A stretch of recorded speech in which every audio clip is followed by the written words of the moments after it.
The winding, mist-laden roads of Somerset are steeped in tales of folklore and mystery.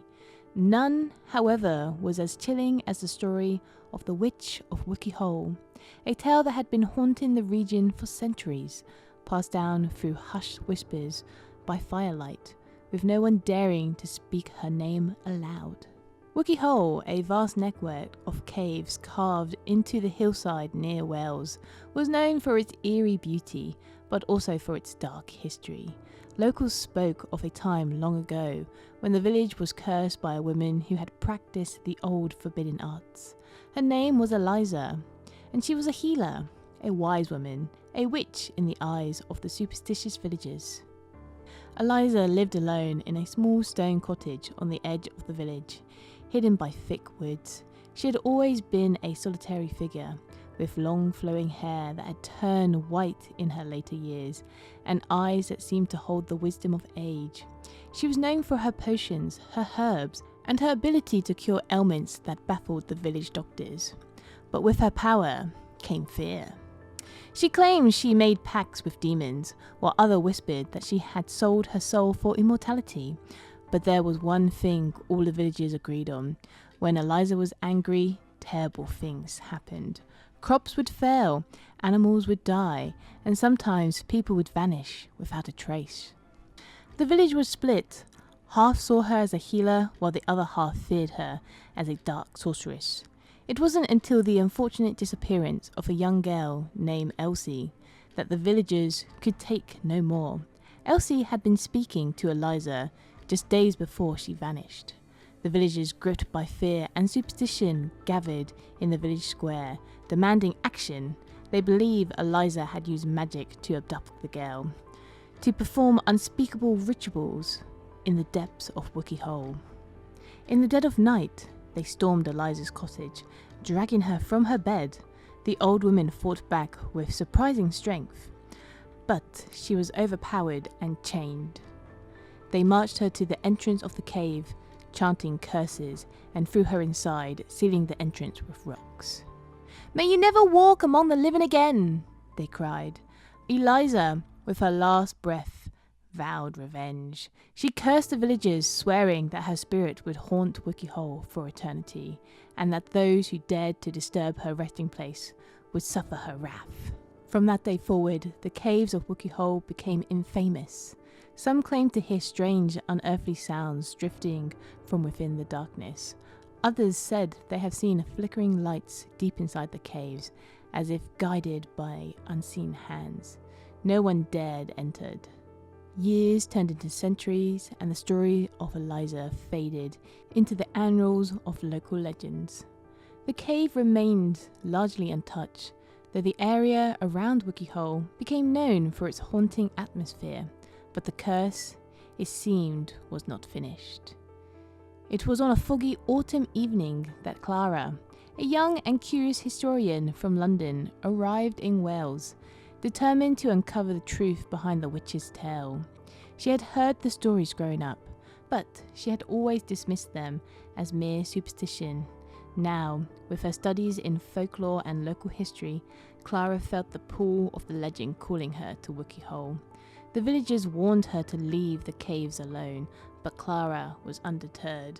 She ventured to the entrance of Wookey Hole, where the thick mist clung to the grounds like a blanket, hiding the edges of the cave's gasping maw. The air was heavy, thick with the scent of damp stone and earth, and the silence around her was almost suffocating. With a lantern in hand, Clara stepped inside. The cave was a labyrinth of twisting tunnels and uneven passages, the walls slick with moisture. The deeper she ventured, the darker it became. Her lantern flickered as if something was drawing the light from it, and an oppressive sense of dread filled her chest. She reached a cavernous chamber, its ceiling high above her, where the shadows seemed to move on their own accord.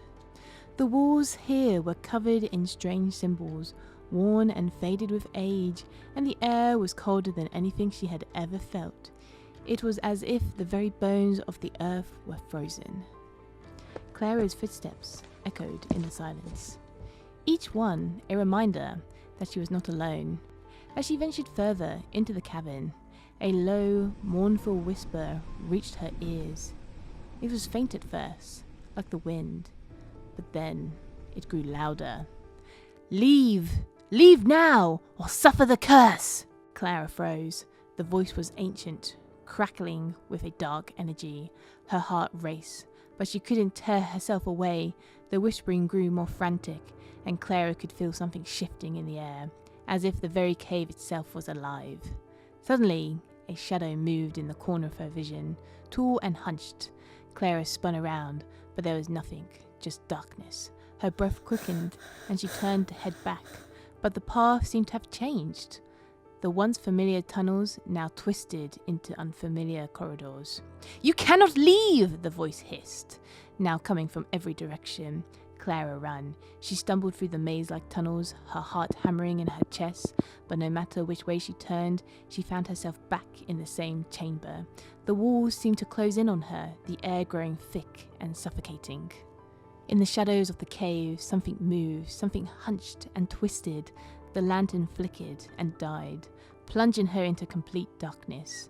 And then she saw them, glowing eyes, faint but unmistakable, watching her from the blackness. A figure emerged from the shadows, its face obscured by the mist. But the eyes, those eyes were unmistakable. It was the Witch of Wookey Hole, her long white hair flowing behind her like a veil of mist, her skeletal fingers reaching out towards Clara. With a scream, Clara tried to flee, but her legs wouldn't move.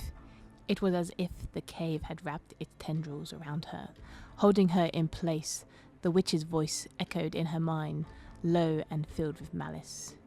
"You have come to disturb me, just as I did. Now you will join me in the darkness."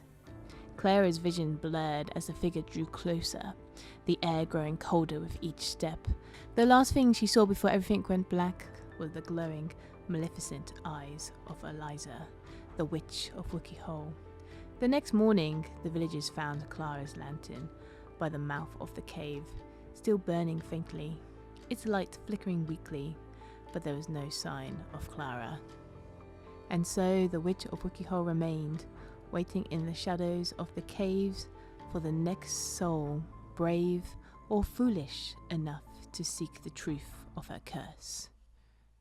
The caves were sealed once again, and the whispers of Eliza's wrath echoed through the hills, carried by the mist, as if the very earth itself held her in its grasp.